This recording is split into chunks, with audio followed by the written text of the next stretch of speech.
It was good YouTube Sergeant here. We are talking CM Punk with basic Punkanomics, his drug-free, you know, rap, and just, it was cool. Now that Cena, a whole 14 years later from the origin of the CM Punk pipe bomb, which is crazy and really, really cool to see, just really, really awesome. It wasn't, as like, oh, crazy and hard hitting as Cena's, stuff when he was Dr. Thugonomics, but it was still like, okay, he kind of had some clever shots at it. He took a shot at him being Peacemaker and, uh, basically, doing whatever James Gunn says for Cena. And took a shot at Hulk Hogan, calling Cena, he's basically like more or less like a watered down version of Hulk Hogan, which is like pretty crazy in its own right to mention Hulk Hogan nowadays, considering what Hogan's doing now, and it's just like, damn, okay. But no, it was really really well done. And then he even mentioned Drake and Kendrick, which I was like, damn, okay, that was pretty interesting. It is a little interesting though because I guess earlier in the day, Punk was kind of in the news because he sort of like backhanded said I'm sorry to the Saudi crowd and everything and was like, I'm sorry for what I tweeted at the Miz, da da da 2020 or whatever. And it's like there's a lot more you said besides the one initial tweet. But I guess, I think it's more not him being sincere, it's more him covering his own butt and kind of situating it that way. And then from there, gonna situate it later on to then maybe he does like a full-blown apology later on and like actually addresses everything on social media, as opposed to if he were to say anything while being over there, it would lead to just a whole uproar and a whole tornado storm of problems for WWE already as it is, with everything going on in the world and just, so um yeah, I don't know. It was really interesting. Also, shout out MJF because Max literally word for word said, you might as well be coming out here preaching hustle, loyalty, respect. I know it was Punk more taking jabs at Cena, but it was more of a thing that since Punk has returned, he has literally done any and everything that WWE has asked to get on the good graces and sides of everything since leaving this company, since leaving AEW. It's literally been to, okay, cool, let me get a second chance, let me da da da whatever to try to get into the good graces of everyone and everything. So wrestling fans aren't mad at me about what I did with AEW. They're not mad at me about how I treated the company, WWE, for the past years because, he left initially when he did to go to UFC. And then from there, he took a major hiatus to then initially join AEW, the Feds, to then go back to WWE when it was like, oh, okay, cool, he's still trying to wrestle again. And it's like, okay, that's cool, but it's like he only went back to WWE because AEW just didn't really want anything to do with him because he was being problematic with Jungle Boy. He had issues with Hangman Adam Page, who is literally like the biggest babyface for AEW now. And it's just like, damn, maybe they kind of were right about Punk. Eddie Kingston, low-key did call out Punk a lot too, and said a lot of what the AEW locker room was thinking.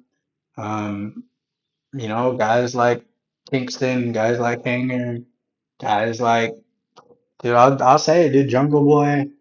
Like there's homegrown talent in AEW. Max too, there's homegrown talent in AEW. So it's just like, damn, that's kind of crazy when you think about it. Maybe they kind of were right about Punk because he will literally stab anybody in the back to literally get what he wants in terms of, literally just to get that paycheck. So it's kind of more just like, damn, you don't really think about it initially then, but now like seeing him back in WWE and seeing the lengths he's going to, the fact that he's agreeing to do Saudi, he's agreeing not even just fighting John Cena because I for sure saw that happening when Cena announced his retirement. It was just more of like, damn, what are the routes that they're gonna go and what are the lengths that they're gonna go. Obviously, they're not gonna bring up the drama that this man caused, over Saudi. So they're kind of like playing around with the fire and kind of like testing waters and stuff. But I don't know. I feel like there's a lot of ways that they need to go about it, especially future like problems with this because Saudi is going to be a mainstay with WWE, and it's clear that Punk ain't going anywhere. Punk literally said after the 6 months that Cena's done, hey, I'm still going to be kicking it here. I'm still going to be doing my thing.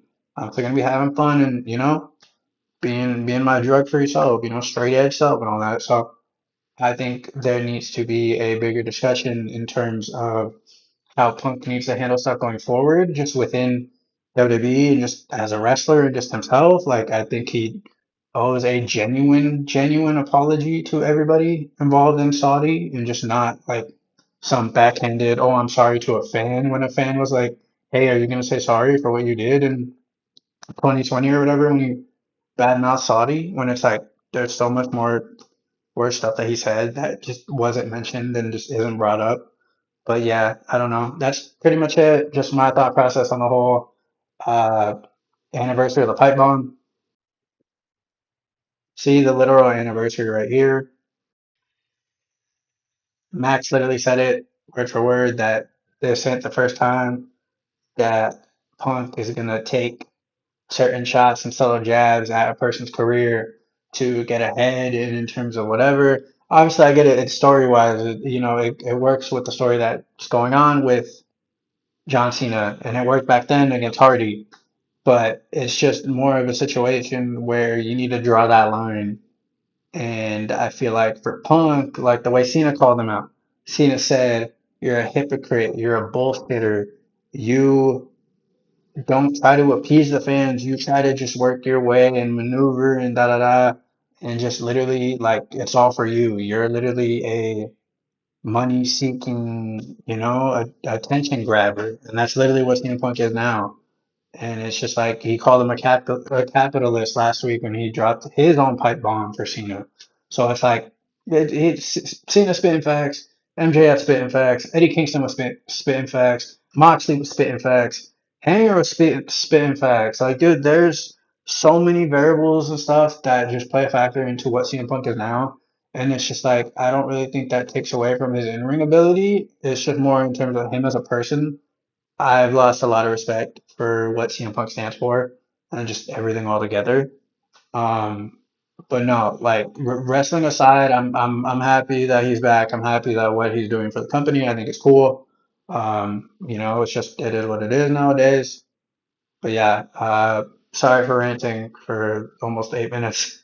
What did you guys think of the whole CM Punk basic Punkanomics thing? Did you guys enjoy it? Do you guys think I'm kind of far-fetched with the whole AEW thing? Like, I think it's kind of true that they did kind of call him out on a lot of stuff, and it is playing out in his WWE return and his run right now. But yeah, that's pretty much it. Please leave a like, comment, subscribe. I'll see you on the next one. Later.